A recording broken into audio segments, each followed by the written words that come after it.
Legislative Branch Appropriations Subcommittee. I would like to welcome the ranking member, Senator Fisher, to the Appropriations Committee and our subcommittee. As the ranking member of the Committee on Rules, she brings to this new role a wealth of knowledge about the operations of the Senate and its support agencies. And I know from serving with her on the Armed Services Committee that she is a diligent worker and a principled partner. I'm delighted to be working with her and the other members of the subcommittee in crafting responsible funding legislation that supports the legislative branch. Today, we have with us the Comptroller General Jean Dodaro, Director Hugh Halpern, and Director Philip Swagel. I'd like to thank you for joining us to testify on your agency's fiscal year 2024 budget. I ask unanimous consent that the witness's written testimony be placed in the hearing record. Hearing no objection, so ordered. Again, let me begin by thanking the women and men of your agencies who work every day to facilitate the work of the Senate. Your agencies play key roles in ensuring that the Senate can perform its constitutional responsibilities. The legislative branch agencies have submitted fiscal year 24 budget requests that account for a $259 million increase over the fiscal year 23 legislative branch appropriations. While it is a priority to fund the important work of this branch, we will be carefully considering these requests to ensure they continue to improve our ability to meet our responsibilities to govern effectively. In fiscal year 24, the GAO is requesting $859.7 million in appropriate funds, which is an increase of $69.4 million over the fiscal year 23 enacted level. The request proposes increasing the agency's staffing level to 3,675 personnel to fill critical skill gaps and fulfill the GAO's mission to support Congress. With the mandate required of the GAO to oversee spending of pandemic and Ukraine assistance funding, as well as many other mandates to conduct audits and assessments of federal programs, the GAO's workload continues to grow. The agency's request also includes funding to continue building GAO's science, technology, assessment, and analytics team to provide Congress with the most critical current information about technology. The GAO performs critical work on behalf of the Senate, and I look forward to hearing from Comptroller General Dodaro on his agency's work. Today, we will also be reviewing the Government Printing Office's request.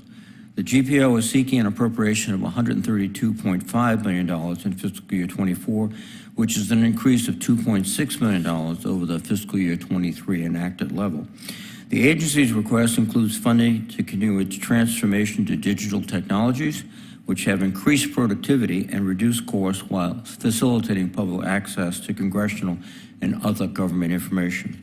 The work that the agency performs on a daily basis for the Senate is critical, and I look forward to the director's testimony. And we will also hear from the Congressional Budget Office. The CBO plays an important nonpartisan role as it tries to provide clear and objective, timely analysis and reporting on budgetary and economic information for the Congress. The agency's fiscal year 24 budget request of $70.8 million, which is an increase of $7.5 billion over fiscal year 23 enacted levels. This increase provides salary and benefits for 11 new positions that are intended to continue to improve the responsiveness of the agency to the Congress so that legislative work can be informed by the important information provided by the agency. The increase also provides funding to improve the agency's cybersecurity infrastructure. Director Swagel and I have discussed the importance of the CBO's work and how critical the timely response to congressional requests is to our ability to conduct our work. I look forward to hearing about the innovative things the agency is doing to meet customer service expectations. With that said, the goal of the Senate Appropriations Committee is to return to normal order for appropriations bills. As such, this subcommittee will be aggressively working to produce a thoughtfully crafted bill that can be considered by the full committee and the Senate in the coming months. I look forward to the testimony of our witnesses and to working with Senator Fisher towards this goal. And now I will turn to the ranking member, Senator Fisher, for any remarks you might have. Thank you. Thank you, Mr. Chairman. This is my first hearing with the Appropriations Committee, and I am grateful for the opportunity to serve as ranking member of the Legislative Branch Subcommittee. Chairman Reed, I have greatly enjoyed serving with you on the Armed Services Committee. I look forward to working with you on this subcommittee and crafting a fiscally responsible bill that will meet the needs of our agencies and their work to support the Congress. I would like to thank the three witnesses for appearing before the subcommittee today and for their testimony. Before I discuss the specific details of your budget requests, I must note that we are entering an uncertain budget cycle. After years of significant spending increases, the federal government as a whole must exercise more fiscal constraint. Throughout this year's appropriations process, we need to be good stewards of taxpayer funds and make investments where they are truly needed. Mr.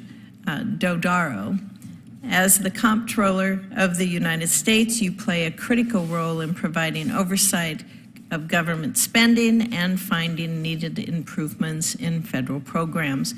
For FY 2024, the GAO seeks an increase of $69 million. This is a sizable request. I'd like to hear from you how this proposed increase will expand audit capacity and provide greater oversight of the executive branch. Dr. Swagel, the Congressional Budget Office's fiscal year 2024 request focuses on hiring new staff and building increased IT capacities. In your testimony, I hope to hear how these proposed increases will improve CBO's forecasting accuracy and responsiveness to Congress. Mr. Halpern, the Government Publishing Office serves a much-needed role in producing and preserving the official documents of the federal government. The GPO's budget request continues funding the transition to digital technologies that will achieve savings while also increasing transparency for the American public. I look forward to learning more about these efforts in your testimony. Again, thank you to our witnesses for being here today. I expect to have a productive conversation on these budget requests. Thank you, Mr. Chairman. Thank you, Senator Fisher. I'd like to first recognize Comptroller General Dodaro, and then Director Halpern, and then finally Director Swagel. Comptroller General. Thank you very much, Mr. Chairman. Good afternoon to you. Ranking Member Senator Fisher, good afternoon. I'm very pleased to be here to discuss GAO's request for FY 2024. First, I want to thank this committee for its past support of GAO's work. I believe we've provided a good return on investment. Last year, as a result of implementation of our recommendation, there were financial benefits to the government of over $55 billion. Now, on average, over the last 5 years, we've returned $145 to every dollar spent in GAO's work. Our work, for example, pointing out overlap, duplication, and fragmentation in the federal government is now in its 12th year. In the first 11 years, there have been financial savings of $552 billion. So we've passed the $500 billion mark in that area. Our work continues to be in high demand. We provide services to over 90% of congressional committees as members and chairs and ranking members provide requests. Our list of statutory mandates continues to grow. There's 158 mandates in the National Defense Authorization Bill for this year, almost 100 other mandates in the Consolidated Appropriations Act for 2023. There are 40 mandates, 40 mandates in the Infrastructure Investment Act. The Inflation Reduction Act requires GAO work. So far, we have 32 engagements planned in that area. Mr. Chairman, you mentioned the work in the Ukraine, where we'll be tracking military aid, humanitarian assistance, looking at the replenishment at DOD of the military equipment provided to Ukraine. Also, recently, given the banking situation over the weekend, another mandate that GAO has will be triggered because we have to look at any designation of systemic risk made by the regulators. We also, during the global financial crisis, received statutory authority to review the Fed's emergency lending facility. So we'll be looking at that lending facility as well going forward. The CHIPS bill had about 10 or 20 requirements for us as well. So demand, as you point out, Mr. Chairman, continues to grow. And I think it's a good thing because the list of our domestic and international issues continues to grow, and GAO can provide good assistance to the Congress in addressing these pressing national issues.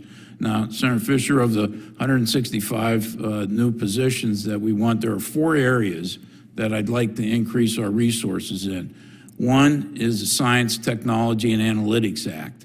You know, Congress has given GAO the responsibility to conduct technology assessments. We're doing them now for forensic attribution of chemical weapons, regenerative medicine. We're looking at the use, and we'll be looking at precision agriculture, which is one of the requirements in the CHIPS legislation. And we'll be looking at satellite defense technologies.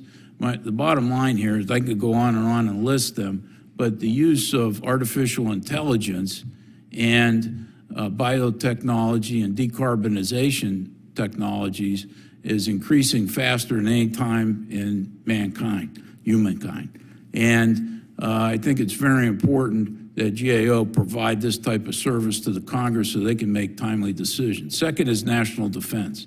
I mean, in addition to the Ukraine assistance we'll be looking at, there are these 158 mandates in the National Defense Authorization Bill. We have deep knowledge in every service in the DOD. We're looking at the Air Force modernization system, the nuclear command, control, and communication systems. I'd like to do more work in the readiness of the Guard and the Reserve. I'd like to do more work in the recruitment areas. I've noted the Army is having recruitment problems. The Air Force just noted some recruitment problems recently as well. So there's much more work to do, particularly as we strive to maintain our competitive advantage against near-peer competitors in China and Russia and others. So I think that's very important. Third is cybersecurity. We've been advocating for many years that we have a national cybersecurity strategy. The administration just issued one, but we need an implementation plan to make sure it's implemented effectively. And GAO has deep knowledge in cybersecurity. I've mentioned that before.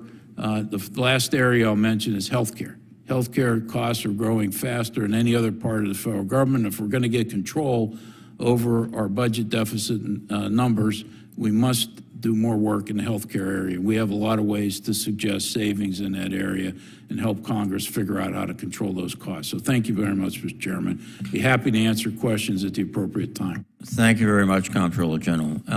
Director Halpern, please. Thank you, Mr. Chairman, Ranking Member Fisher. I would note this is also my first hearing before the Senate Appropriations Committee, so I'm very happy to be here. For fiscal year 2024, GPO is requesting about $132.5 million in appropriated funds, which is overall about a 2% increase, well below the level of inflation.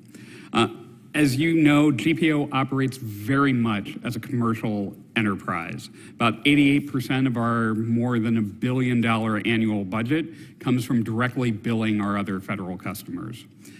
Of the 3 categories covered by our appropriations request, the largest is what funds Congress's own needs. Based on our experience, we estimate that we will need about $83 million for Congress's printing and publishing work during FY'24. That'll cover everything from the congressional record, bills, reports, hearings, and more specialized publications, stationery, and unique materials, such as the blank books that the Senate and the House use to keep the journal. The second category of funding is for GPO's public information programs. We're requesting about $37 million to fund the Federal Depository Library Program and support the operation of GovInfo, the world's only ISO-certified trusted digital repository. Our partnership with about 1,100 libraries nationwide and continued investment in our digital offerings ensures that government documents are easily available regardless of how you get them. This request also notably includes funding to implement the recently enacted Access to Congressionally Mandated Reports Act. Lastly, we're requesting a direct appropriation of about $12.1 million to our revolving fund to support a few specific agency initiatives. And that's an increase of less than $500,000 from our last appropriation. The specific appropriation funds the continued development of XPub, our next generation composition engine, among some other priorities. This is a major agency initiative central to our own modernization efforts and those of our customers that use our software in their printing stack. I'm proud that last fall, XPub released reached the release 1.0 stage and is now in testing with our customers in the Senate and House offices of Legislative Counsel. It's my sincere hope that our customers will be comfortable enough to start using XPub to produce bills, resolutions, and amendments as early as this summer. Once it enters production, we'll see new capabilities come online, such as fully responsive and formatted text view of legislation, which will allow that output to be repurposed for any number of purposes. So with that, I will wrap up and just thank you on behalf of myself and everybody at GPO, our 1,600 craftspeople and professionals, to thank you for your past support and support in the future, and I am ready to answer any questions you may have. Thank you, Mr. Director. Director Swagel, please. Thank you, Chairman Reed, Ranking Member Fisher. Thank you for the opportunity to present CBO's budget request. So the purpose of my testimony is to request an appropriation of $70.8 million for fiscal year 2024. This is an increase of $7.5 million, it's 12%, over the amount provided in 2023. Now, I recognize that's a large request. A big part of that reflects inflation and paying for deferred IT costs from 2023. Our request is targeted to support CBO's mission to provide nonpartisan analysis to the Congress that's responsive, rigorous, and transparent. And we will carry out this mission with integrity. So CBO is here to support you. We support the Appropriations Committee and the authorizing committees as legislation is developed and when it's on the floor being marked up in committee. When legislation heads to a vote, CBO staff analyze amendments in real time, sometimes thousands of them, such as for bills like the NDAA. Last year, CBO staff worked long hours on major legislation, most recently the December 2022 Omnibus.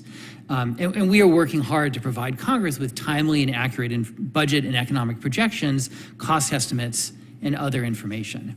Our request for 2024 will enable us to do even better in terms of our responsiveness and transparency. Roughly 2/3 of that, or $4.8 million of the proposed $7.5 million increase, would be for personnel costs. So that amount would cover salaries and benefits to hire 11 new staff members in 2024 and to fully fund the staff members we hired at various times in 2023. So these new people would allow CBO to provide more analysis in areas of congressional focus, such as defense and homeland security, especially energy, infrastructure and climate, health policy, immigration, and also to improve our long-term budget analysis. So now, while the increase would allow us to grow, most of the request would cover inflation adjustments and performance-based salary increases for the staff we already have. About $2.8 million of the increase would be for non-personnel costs, and that's a 57% increase over last year. And it's large because last year, CBO deferred expenses for certain computing services and equipment. Now, we are now analyzing the president's budget to provide information for the appropriations process, and we support the appropriators with provision by provision estimates of the 12 annual appropriations bills and any supplemental appropriations that come. And similarly, we will provide hundreds of cost estimates for legislation, and this year, CBO is committed to returning to our historical benchmark of providing cost estimates before a floor vote for nearly all bills that have been ordered reported. We'll publish dozens of reports, both statutory and requested. We'll work with member offices in both chambers as they develop legislation. We'll publish interactive tools, presentations, slide decks, other products to bring our work to a wide audience and increase the transparency of our analysis. So finally, let me just recap. To achieve our goal to be as responsive as possible, CBO requests an increase of $7.5 million. With your support, we look forward to continuing to provide timely and high-quality analysis to the Congress. Thank you for your support, and I'm happy to take any questions. Thank you very much, gentlemen, for your testimony and for the great work that you've done and your colleagues have done to support the Congress. Comptroller General Dodaro, You spoke, and in fact, we had a chance to speak on the phone. I really appreciate you taking the time from your little sabbatical with the family. And one of the issues that we spoke about was, again, part of today's testimony. That's the mandates that you receive as both members of the Armed Forces Committee. Many of them come from us, but not all. Let me, for the record, say that not all. We carry a lot of other bills. But those mandates, I think, are, if you could comment on how they impact your work and how you have structured the budget to ensure you cover all those mandates. And also, I think it's worthwhile emphasizing again the fact of in a cost-benefit analysis, the benefits you've rendered to the Congress and the nation have been significant. So if you could comment. Yeah, absolutely. First, I believe mandates are a very important part of GAO's work. We track every week every bill that's introduced in Congress, and there are hundreds of mandates every year outside the Defense Committee, so I will make that clear, across the full range of Congress. And I think they're important, and we work with the committees to make sure that what actually gets passed is the mandates within our scope of authority and competency. We can meet the time frames. So we do all that work on advance, working with the committees. But it also reinforces our nonpartisan, transparent process, because by definition, it's a bipartisan request when it's a mandate. It's the broadest expression of congressional interest in our work. The reports are released to the entire Congress and the public when they're ready to be released, as opposed to requests from individual members as chairs and ranking members that can hold the report up to 30 days before they release it. So I think it's fine. We are to the point now where we're doing more work as a result of mandates than requests from individual committees. And I think that balance is good. So we built that into our request, and that where we're receiving more of these mandates or interest from the Congress are in the four areas that I mentioned. Science, technology, national defense, healthcare, and cybersecurity. The number of cybersecurity requests and mandates has just proliferated as that issue has grown, and will continue to grow more complex. Those issues will not be resolved anytime soon. Will become more complicated. Now, we also plan our work to get a good return on investment. And the work that we do on the high-risk areas, where we designate areas that are susceptible to mismanagement, fraud, waste, abuse issues, that's returned in the last 17 years $675 billion. So we get about $40 billion a year from targeting those areas where we know that there's waste and abuse and could be better management. The overlap, duplication, and fragmentation work, as I mentioned, is over $500 billion in savings so far. And that's only with Congress implementing and the administration about 74% of our recommendations. So many of our unimplemented recommendations can yield tens of billions of dollars more. And we'll be updating the high-risk list next month before Congress and a couple of hearings on the House and Senate. And we'll be having our overlap duplication report, cost savings report, revenue enhancements. Some of these come from revenue enhancements as well. And so the Inflation Reduction Act will do a lot of work at IRS with their use of the monies under those areas. So I'm confident we can continue to provide a good return on investment, help the Congress meet these national pressing issues in these areas, and respond to all the mandates in a timely manner. Thank you, Comptroller General. Director Halpern, your agency does very good work. Because we see the paper every day, and we're not disappointed. But can you highlight some of the improvements you intend to make going forward with this budget that you suggested? Absolutely. I mentioned in my testimony XPub, our next generation composition engine, and that bears a little bit of explanation. Please. So GPO built the software stack that Congress prints on. So every time you go to the Senate Office of Legislative Counsel and they hit Control-P, our software takes over. Problem is that software was originally written in 1982 and is still in use today. So every time Microsoft is helpful and upgrades Windows, it takes a lot of work on our part to make sure that our systems continue to function. But this is also an opportunity. And it's an opportunity to bring new technology that will speed up the process and provide Congress with new options in a very cost-effective way. So XPub builds on the work that Congress has been doing over the last several decades to build the legislative process around structured data. So instead of having a file that describes just how something looks, this is bold, this is small caps or something along those lines, it's, no, this is a heading, this is text, this is a paragraph, this is a subparagraph. And what that does is that enables, whether it's folks here in Congress or folks out in the public, to build new software tools to look at that data in new and different ways that can help you understand what's going on, provide lots of links to GAO work or CBO's work or whatever. So updating our system to be an XML native system and improving the tools that we provide Congress to author things like committee reports and hearings and all of those kinds of things will vastly cut down on the time it takes to prepare them, the complexity that's involved. You pair that with other investments that we're making in digital inkjet press technology. So think of that digital inkjet printer that's sitting next to your desk, except it's the size of 2 panel bands. And we can literally print thousands of pages per minute. But that digital technology enables a whole host of other options for Congress. So for instance, you look at the report that this committee will put out on this bill. It's in small type, it's in a weird document size and all of those things. That format was designed to cut down on costs in old style offset printing. With digital inkjet technology, we're not constrained by that any longer. So we can make that report whatever size you want.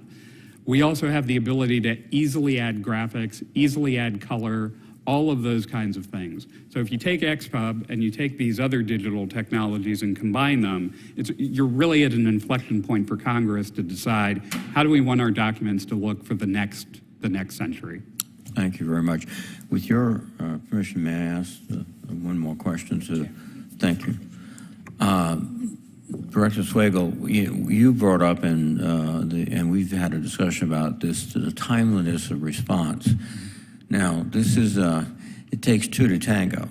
Sometimes we call you with we're ready to go at 1 a.m. and we'd like to go at 2 o'clock that afternoon. We expect you to respond, correct? That it does happen once in a while. It does happen once in a while. Year, so this is not just the problem of CBO, but can you tell us what you're doing to, with this proposed budget to increase the timeliness of your response to congressional requests? Yes, sir, and that really is our focus.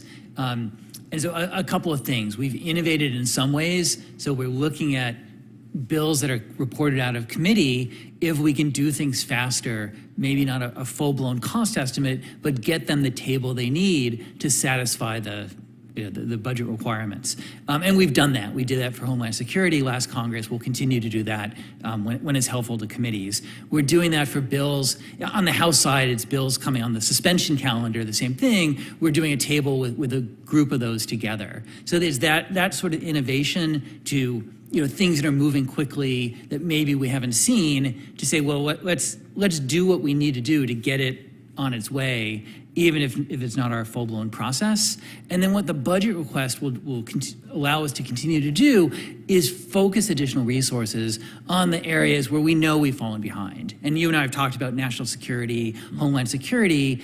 We just need more people. We have great people working on that. We just need more of them, and that's what I'm hoping to add. Thank you very much. Senator Fisher, please. Thank you, Mr. Chairman. Mr. Dodaro, the GAO's fiscal year 24 request proposes an increase to develop additional oversight capabilities in 4 key areas, which you mentioned. That includes national security. In your written testimony, you note that GAO seeks to expand assessments of individual defense programs and DoD's readiness posture Can you please explain what specific elements of the request will serve to increase GAO's national security capacity, including conducting DoD assessments and fulfilling the defense-related mandates that Congress has set for GAO? Yes. A good portion of our existing resources are in the defense area because it's half of the discretionary budget. But the defense budget's been increasing, and we see a lot of need in this area.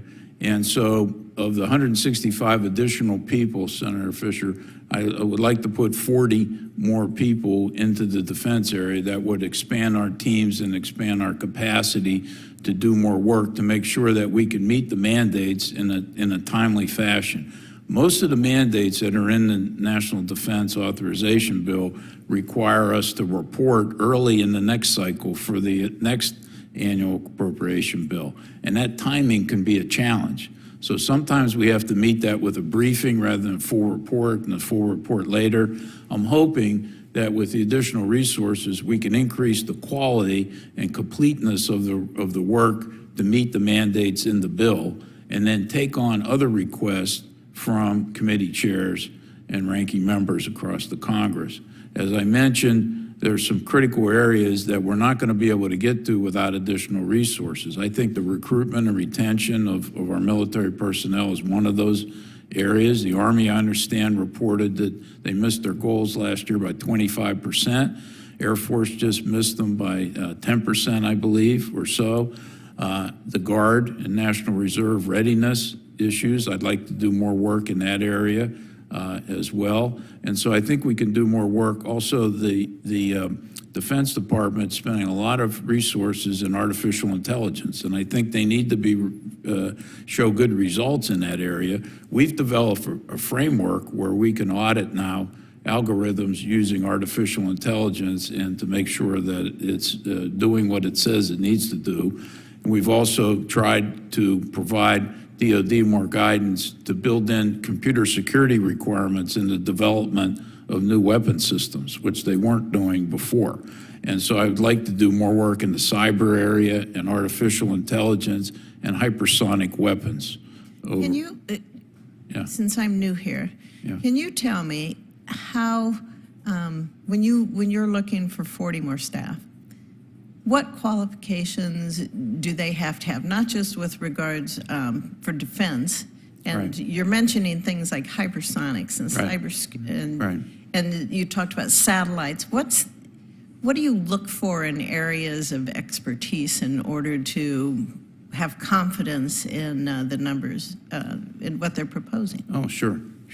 Well, we have, in GAO, we have both generalists and specialists. The generalists focus on subject matter expertise. You know, I have people that know the Defense Department inside and out. They've been doing it for 20, 30 years. They know the different services. But we also have technical specialists. I have scientists. You know, we're looking, for example, at the modernization of nuclear warheads. So I've got a nuclear scientist, physics on board. Our teams are developed by putting together interdisciplinary teams. So I have so many program experts in defense, and then I have these scientists. I have people that are quantum experts. I have people that are biologists. Do you ever reach out to the Department of Defense and, you know, not just ask questions, but do you ever take information from them as well? Oh, absolutely. Yeah, we go and audit them. I mean, and the part of the auditing process, we'll be getting information from them, physical information, documents. We'll look at test plans. Every year we look at the portfolio of weapon systems to see if they're on cost, schedule, and performance. So we have a very multidisciplinary workforce. That's helpful. Thank you. Yeah. Thank you. Sure. Dr. Swagel, in your testimony, in your written testimony, you mentioned that CBO's workload from Congress in 2022 strained the agency's resources in many areas. The FY'24 request seeks an 11.8% increase to improve capacity through hiring more staff and spending on new information technology systems. Can you elaborate on how the 2022 legislative period strained CBO and why the proposed increases are the correct answer to this problem? Yes. And in a sense, it was last Congress, there was both the regular work that we do for committees as they develop legislation in both chambers, and then in parallel, there were legislative efforts, the larger, more complex ones, that were largely outside the committee process. And so the omnibus, the 2 reconciliation bills, the CHIPS Act, the infrastructure bill, the guns and mental health bill. And so in some sense, we are set up to work in some sense in regular order through the committees. It just didn't, we will work however the Congress works. We are just not set up for that. And I think we managed, we innovated, we managed, but I can see we just need more people. Now, so part of what we're doing internally to make our people more flexible and have overlapping portfolios. So we need to adjust inside, but I really think we need to grow a bit to be able to handle that. As you're looking at adjusting, what areas, issue areas, do you see Congress maybe turning to and focusing on that were in the near term? Mm-hmm. And how do you prepare for that? Yeah, and we are at our best when we have our analysis done before, in some sense, when we get to the issue before you do, and we do it sometimes. Surprise billing that was enacted a few years ago, we had our analysis ready, and so we did hundreds of iterations on that because we were ready. We're building capacity in something. So I mentioned national security. We have capacity. We need more. Immigration, we say a lot, and I think excellent work on the fiscal impacts of immigrants, but not on the wider impacts, what they do at the border, what they do inside the homeland, what they do for the economy, entrepreneurship.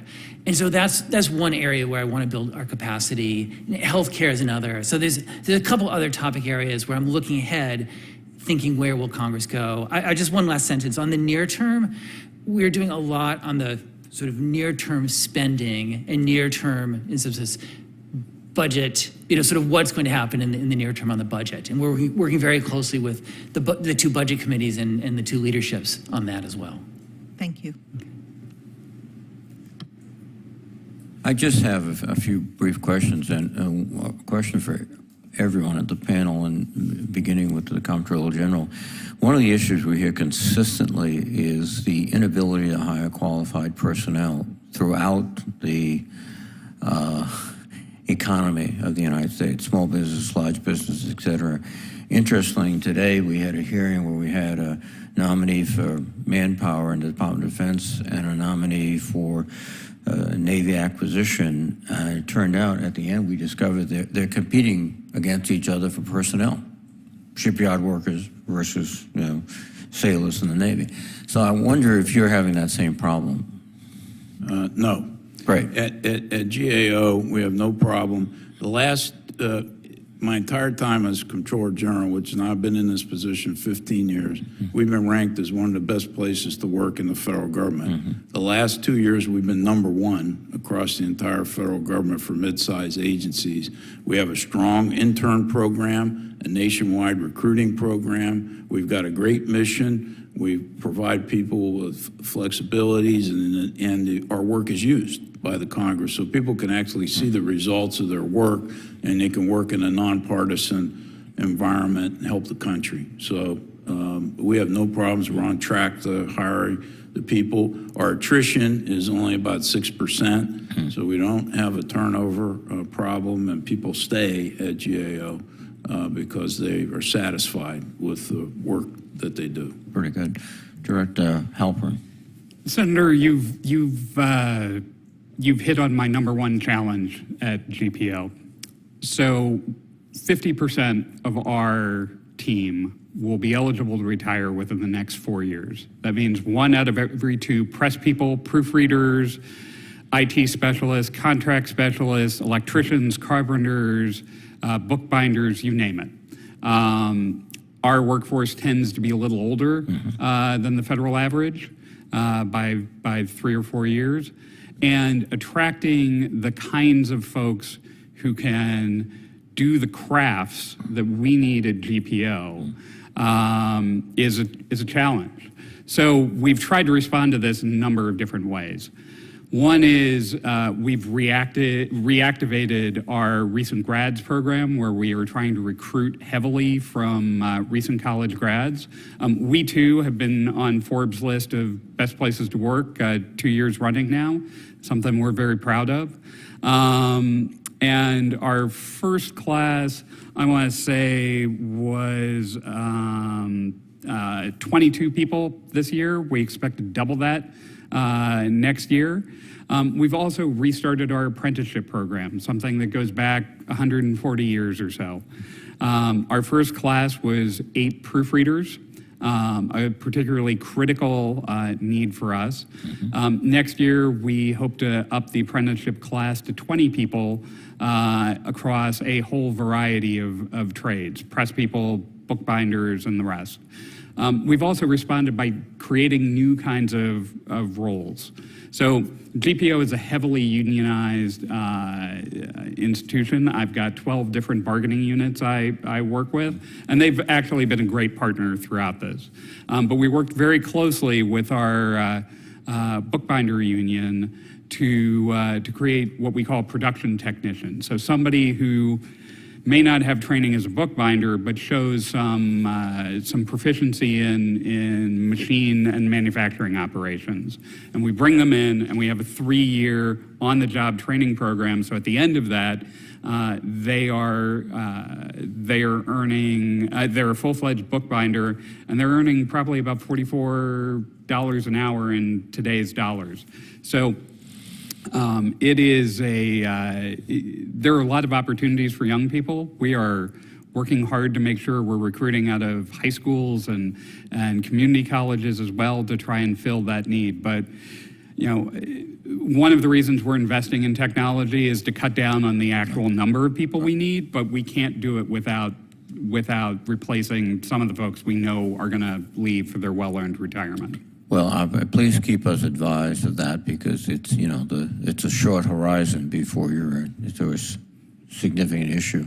And Director Swagel, your comments on, could you get that microphone closer? Oh, I had to push the button. Sorry about that. We see it at both the macro and the micro level. At the macro level, our budget analysis takes into account that there's over 1 million workers missing from the economy. And so that's affecting, you know, the economy, and then it affects us at a, you know, agency level. And we hire people who are mission oriented, people who want to give back and enter public service. We've been successful. You know, we have to work at it, but we've been successful. We also have shifted to younger workers, that we've expanded the number we hire right out of college. They tend to be more, instead of just, you know, less experienced, of course, but more flexible, and that's been helpful. I'll tell you, the challenge we face is, given the age of our workforce, we hire people right after college, after a master's, after a PhD. They're really sort of chief years of fertility, of child rearing. And childcare, administratively, we're part of the House. We're at the very bottom of the priority list for childcare in the House. And so that's one of the key challenges that CBO faces. Well, that's something perhaps we might consider and work on. But Senator Fisher? Thank you. Mr. Halpern, is part of the NDAA that passed Congress last December, the Access to Congressionally Mandated Reports Act became law. GPO is now responsible for collecting and making publicly available all the congressionally mandated reports from federal agencies in one central online portal. The FY'24 request seeks an increase of $500,000 to develop the additional web system and contract support. Can you explain this new responsibility for the agency and where you are in the process of implementing that? Absolutely. So let me start before I came to GPO, when I was a committee counsel in the House. So I was responsible for all of the back office operations for the multiple committees I worked for. And one of those was handling these executive communications when they came in. And I'll tell you exactly how it happened. The parliamentarians in the Speaker's office would bundle them into an envelope. They would send them to us. We would put that envelope in the filing cabinet, and at the end of the Congress, we would put it into a gray archive box and send it off to the archives with nobody ever having actually looked at them. If we fast forward to today and the goal of the Congressionally Mandated Reports Act, it's to get some eyes on these reports, both here inside the building and externally amongst the public. The good news is we've already got the infrastructure to support this. So GovInfo, the world's only ISO certified trusted digital repository where all of your data is put online and shared with our partners at the library and at the archives and the public, that provides sort of the bones that we need to build this system. The amount that we're requesting is for those custom elements that we're going to need to build to put this in place. And the idea will be that these agencies will be able to submit these reports. We will work with them to provide standards for them to do that, and then provide both a PDF digital version of that, so it maintains that print fidelity, as well as a machine readable format. And that's going to start out a little bit more simply. It's going to start out as more of a simple... What impact do you think this requirement's going to have on future budgets? I am hopeful that it will not be huge. Probably in that neighborhood of about $500,000 a year. So we would like to get to the point where, in order to facilitate this for federal agencies, we build essentially a Word template. And we say, here you go, you've got this requirement. If you use this Word template, we can provide you good, press-ready, formatted material and easily ingest that into a machine-readable format as well. Thank you very much. Mr. Dodaro, the agency's budget request highlights the oversight of the Inflation Reduction Act, and that's going to be a central part of GAO's workload in the coming years. That includes 32 ongoing or planned audits through 2025, and there'll be more in the future, as you know. How does the request align with this new workload? Are there any requested increases specific to the IRA oversight? Well, some of them will be drawing upon people like in the science, technology, and analytics area. One of the mandates in there is to do technologies for precision agriculture going forward. So we use some of those people to do that work as well. We'll use some of the science people too, some of the mandates in there. I'm sorry, the Precision Agriculture is in the CHIPS Act, I'm sorry. In the Inflation Reduction Act, our budget request will enable us to maintain the capabilities of the people we'll need there, because we're going to do work in the rural development. In other words, you know, our budget request is for the people who are already on board. Most of the people that are on board that we need to support and replace through attrition are the people who are going to work on the Inflation Reduction Act area. Plus, Congress already gave us $25 million in the Inflation Reduction Act to provide support for those areas. So the people that we allocate from our current workforce will be replacing them. When you say you're going to allocate people in your current workforce, are you going to determine that a certain amount of their time is going to be geared toward the IRA? You're nodding yes. So if so, when you look at that, what's the percentage of how much of their workload is going to be due to the IRA? Well, it depends on which of the teams are. A lot of it in the IRS area, for example, there's the $80 billion in the IRS. Right. Okay. And so we'll have our team, we have a tax team of people who are experts in tax administration. There'll be a portion of their time on this, but we'll hire people to come in later to backfill for those positions so we can continue to do other work in the tax area that we're mandated to do. Same thing, there's ones on rural development, for example, in those areas. Then we will allocate people in our natural resources and environment team that are experts. The same thing there's decarbonization Right. provisions in there. We use some of our scientists and we use others. So for every audit that we do, we pull people from 4 or Right. 5 different teams. So it's hard to give you. That'll increase that you're pulling people off then to specifically address the IRA. Yes.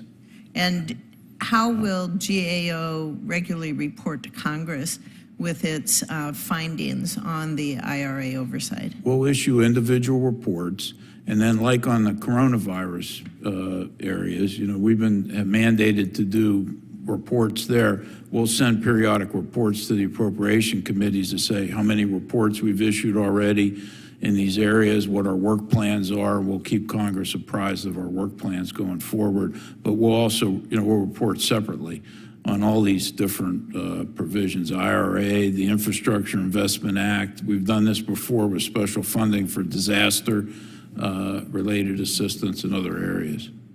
Thank you. Sure. Thank you, Mr. Chairman. Thank you, Senator Fisher. And gentlemen, thank you for your testimony, for your service. And again, please compliment and commend all the people that do the job every day. So thank you very much with that, unless you have additional questions. Mr. Chairman, could I follow up with some Yeah, questions absolutely, for the you record, can. please? Thank you. We'll allow, say, like 4 days for questions to the record. So I think you'll probably have them in tomorrow. But anyway, thank you, gentlemen. With that, I will adjourn the hearing.